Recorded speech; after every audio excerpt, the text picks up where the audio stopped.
বিসমিল্লাহির রহমানির রহিম। আসসালামু আলাইকুম, আদাব। আজকে আমি কথা বলবো সেনাবাহিনীর কর্মকাণ্ডে এই জাতীয় নিরাপত্তার এই প্রতিষ্ঠানকে জনগণের মুখোমুখি দাঁড় করাচ্ছে। তার পূর্বে আমি আন্তরিক ধন্যবাদ জানাচ্ছি মুজিব আদর্শের শেখ হাসিনার সৈনিকদেরকে। আজকে শত বাধা বিপত্তি পেরিয়েও যতটা না আমরা প্রত্যাশা করেছি তার চেয়ে বেশি সফলতা আজকের হরতালের মাধ্যমে তারা অর্জন করেছে এবং আজকের সফলতার উপর ভিত্তি করে, আজকের কার্যক্রমের উপর ভিত্তি করে আগামীতে যে কর্মসূচি আসছে সেই কর্মসূচি আরো সাবধানতার সাথে, আরো নিরাপদ থেকে, আরো সাহসিকতার সাথে আরো বেশি সফল করবে বলে আমি দৃঢ়ভাবে বিশ্বাস করি। আমি নিশ্চিত মাননীয় প্রধানমন্ত্রী, আমাদের ছাত্রলীগ, শ্রমিক লীগ, যুবলীগ, স্বেচ্ছাসেবক লীগ সহ সকল সংগঠনের আজকের যে সাফল্য, তাতে উনিও উৎসাহিত হবেন এবং ভবিষ্যৎ দিক নির্দেশনায় আরো বেশি বেগবান করার মতো কর্মসূচি সামনে নিয়ে আসবেন।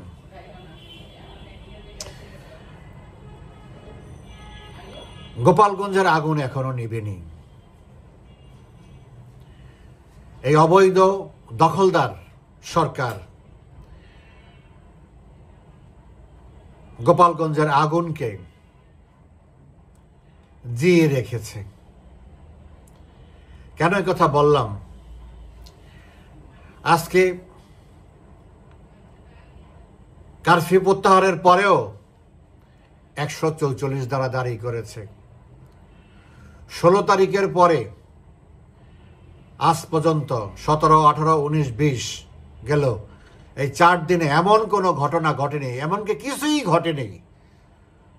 প্রশাসনের অত্যাচার, নির্যাতন, জেল, জুলুম, গ্রেপ্তার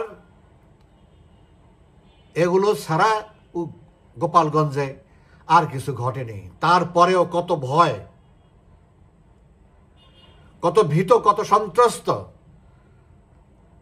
144 ধারা জারি করে বসে আছে। যাক, ভয়ে থাকা ভালো।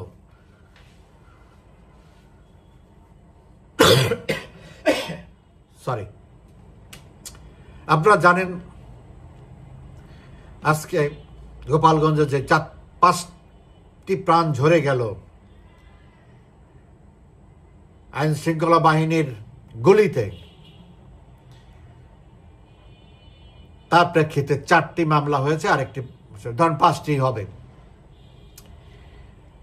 এই মামলাগুলো করা হয়েছে জনগণের বিরুদ্ধে।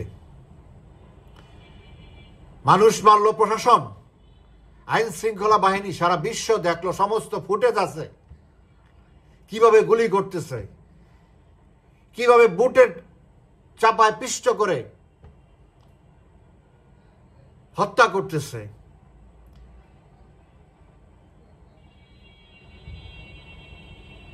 তারপরেও এই নির্লজ্জ বেহায়া,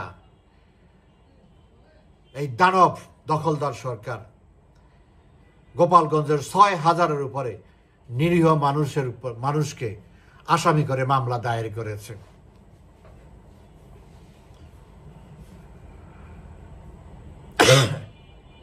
সরি, নিহতদের আত্মীয় স্বজনকে জিজ্ঞেস পর্যন্ত করা হয়নি তারা মামলার বাদী হবেন কিনা। কত বড় প্রতারণা, কত বড় নিষ্ঠুরতা, নিষ্ঠুর প্রতারণা।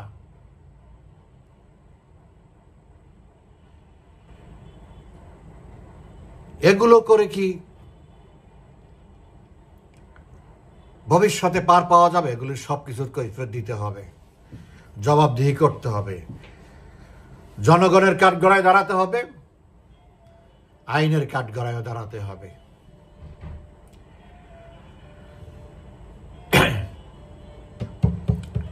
আজকে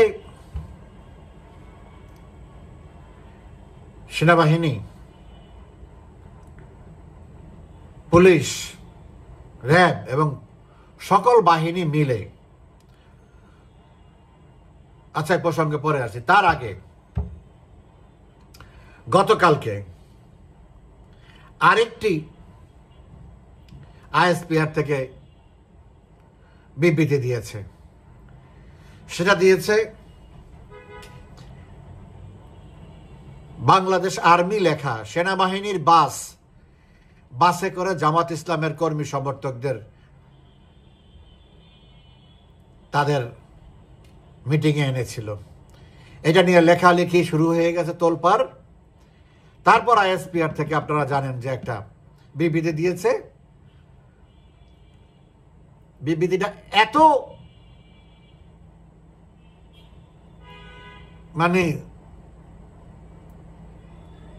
এত ছেলেমি, এত ইম্যাচিউর, এত ফার্স,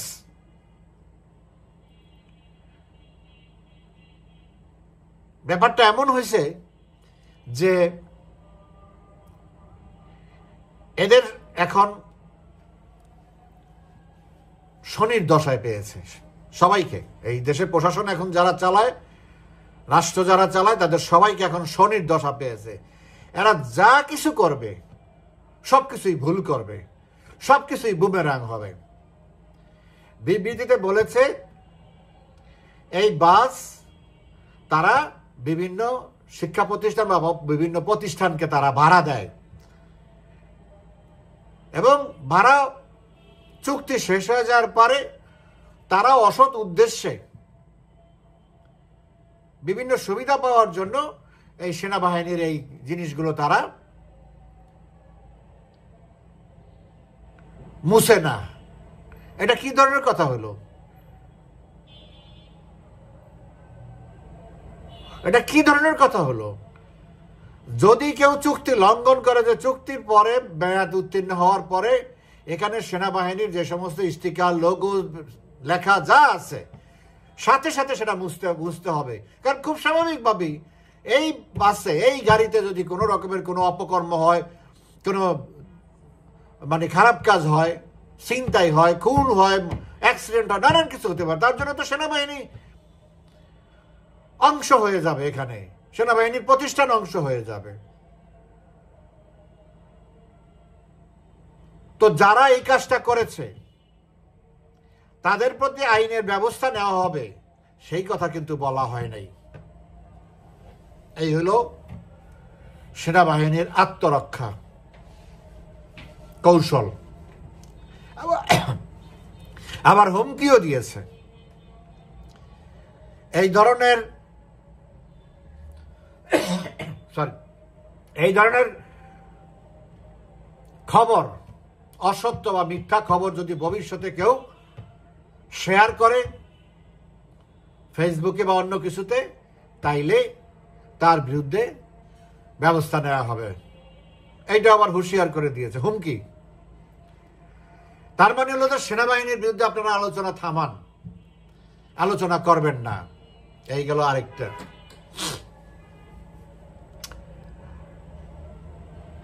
আজকে গতকালকে কক্সবাজারে কি লঙ্কা কাণ্ড ঘটেছে আমরা দেখেছেন। একটা কিংস পার্টিকে, ডক্টর ইউনূসের দলকে নিরাপত্তা দেওয়ার জন্য একটা বুইফোর, জনসমর্থনহীন কয়েকটা চাঁদাবাজ, কয়েকটা সন্ত্রাসী, কয়েকটা ষড়যন্ত্রকারী একটা দল বানিয়েছে। তাদেরকে নিরাপত্তা দেওয়ার জন্য কক্সবাজারে কালকে লঙ্কা কাণ্ড ঘটেছে। কিন্তু যখন প্রথমে এসে কয়েকজনকে মারধর করেছে। পরে যখন বিএনপির সমর্থকরা আবার মাঠে নেমেছে, সংখ্যায় অনেক হয়ে গেছে, আর কিছু সাহস পায় না, কথা আস্তে রেস গুটিয়ে চলে গেছে। এই হলো আমাদের সেনাবাহিনী। আজকে চট্টগ্রামে তাদের একটা সভা আছে। প্রধানমন্ত্রীর কোন সভায়ও এই ধরনের নিরাপত্তা দেওয়া হয় না। কুত্তা বাহিনী মানে ডগ স্কোয়াড দিয়ে পর্যন্ত হোটেলে থাকবে, সেই হোটেলের রুমে রুমে, খাটের নিচে, বাথরুমে, আলমারি যা আছে সবকিছু তারা পরীক্ষা নিরীক্ষা করেছে। এবং যেখানে সভা করবে সেখানে আনসার, পুলিশ, র্যাব, বিজিবি, সেনাবাহিনী, কোস্টগার্ড, মানে যত রকমের বাহিনী আছে সব বাহিনী দিয়া তাদেরকে এই গুটি কয় লোকরে পাহারা দিয়ে সভা করার ব্যবস্থা করে দিছে।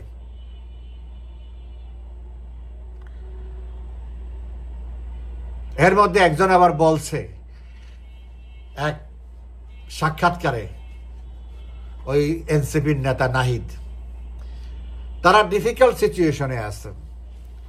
ডিফিকাল্ট সিচুয়েশনের কি দেখছো?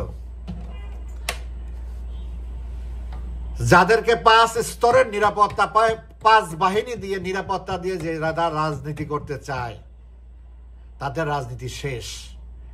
It is more or less clinically dead.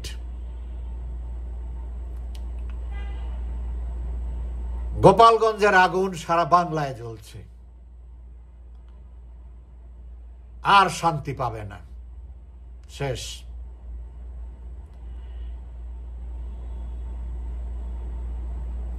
কিন্তু সেনাবাহিনী যা করেছে, যা করছে, তাদের সেনাবাহিনীর ভাবমূর্তি বলতে যা দাঁড়িয়েছে সেটা হচ্ছে ইনুসের অবৈধ দখলদার ইনুসকে টিকানোর জন্য সেনাবাহিনী তার শপথ ভঙ্গ করতেছে, তার নীতি আদর্শ জলাঞ্জলি দিয়ে জনগণের মুখে মুখে এসে দাঁড়িয়েছে।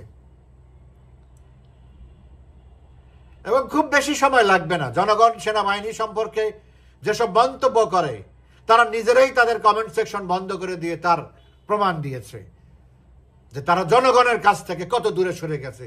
জনগণের পয়সায় তাদের ভরণ পোষণ হয়, তাদের সংসার চলে, তাদের বউ বাচ্চা পালে। সেই জনগণের বিরুদ্ধে আজকে তারা অবস্থান নিয়েছে।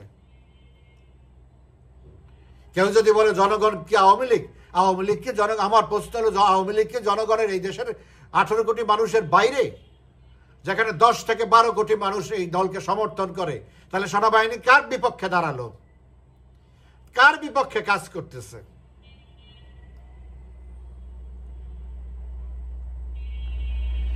সেনাবাহিনীর এই অবস্থানকে হিসেবে নিয়েই সামনের কর্মসূচি তৈরি করা হয়েছে বা আরো আপডেটেড করা হবে। আমরা দেখতে চাই যে সেনাবাহিনীকে দেশ রক্ষার জন্য রাখা হয়েছে, সেই সেনাবাহিনী যাদের দেশ তাদেরকে কত গুলি করতে পারে, কত সন্ত্রাসীদেরকে প্রোটেকশন দিতে পারে, কত অবৈধ শাসককে তারা নিরাপত্তা দিতে পারে, টিকিয়ে রাখতে পারে, কতক্ষণ টিকিয়ে রাখতে পারে, এটাই এখন দেখার বিষয়। কিন্তু ইতিহাস বলে কোনো কালেই সেনাবাহিনী তা সফল হয়নি, করতে সফল হয়নি, এবং আগামী দিনেও সফল হওয়ার কোনো সম্ভাবনা নাই। বরং বেজ্জতি, তাদের ভাবমূর্তি সব তো শেষ হয়েছেই, তাদের অস্তিত্ব সম্মুখীন, টিকানোর সম্মুখীন অবস্থায় দাঁড়িয়েছে, হুমকির সম্মুখীন হয়েছে তাদের অস্তিত্ব। এখন আচ্ছা, সোশ্যাল মিডিয়ায় বিভিন্ন কমেন্ট বলে দেখা যায়, মানুষ বলে এই সেনাবাহিনী আমাদের কি দরকার আছে? প্রশ্ন উঠেছে।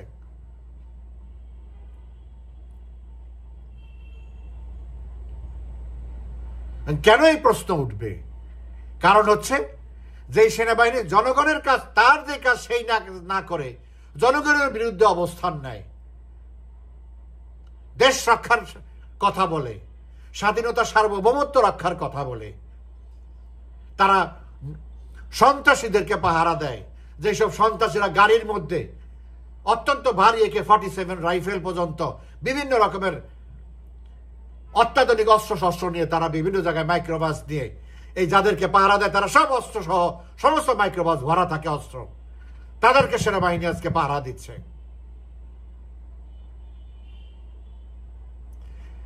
তাদেরকেও সেনাবাহিনী পাহারা দিয়ে রাখতে পারবে না? জনগণের ক্রোধ থেকে, আক্রোশ থেকে বাঁচাতে পারবে না? আর তাদের যেই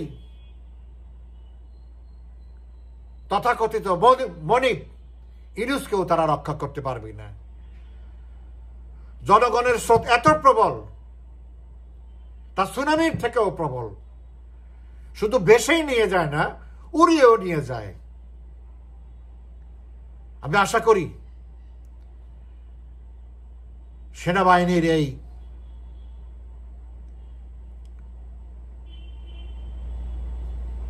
ভ্রম অচিরেই কাটবে, তারা সঠিক পথে আসবে। আর যদি না আসে তাহলে তারা জটিল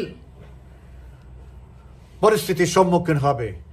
বিশ্বের কাছে হাস্যকর সেনাবাহিনী হিসাবে তারা প্রতিষ্ঠিত হবে। এবং কতক্ষণ তারা লাস্টিং করবে, তাদের ফিউচার কি আছে, তা বড় প্রশ্নের সম্মুখীন। এ বিষয়ে আন্তর্জাতিক অনেক হিসাব নিকাশ আছে, সেটা নিয়ে আমি কালকে বা পরশু আরো বিস্তারিত কথা বলবো। শুধু এইটুকু বললাম, সেনাবাহিনী যেমন জনগণকে নিরাপত্তা দিতে পারে নাই, জনগণকে আশ্বস্ত করতে পারে নাই, তেমনি দেশে এবং বিদেশে সেনাবাহিনীর ভবিষ্যৎ নিয়ে আজকে প্রশ্নের সম্মুখীন হয়েছে। এখান থেকে আদৌ সেনাবাহিনী বের হতে পারবে, এটা নিয়ে আমি যথেষ্ট সন্দিহান। ভালো থাকবেন সবাই, ধন্যবাদ।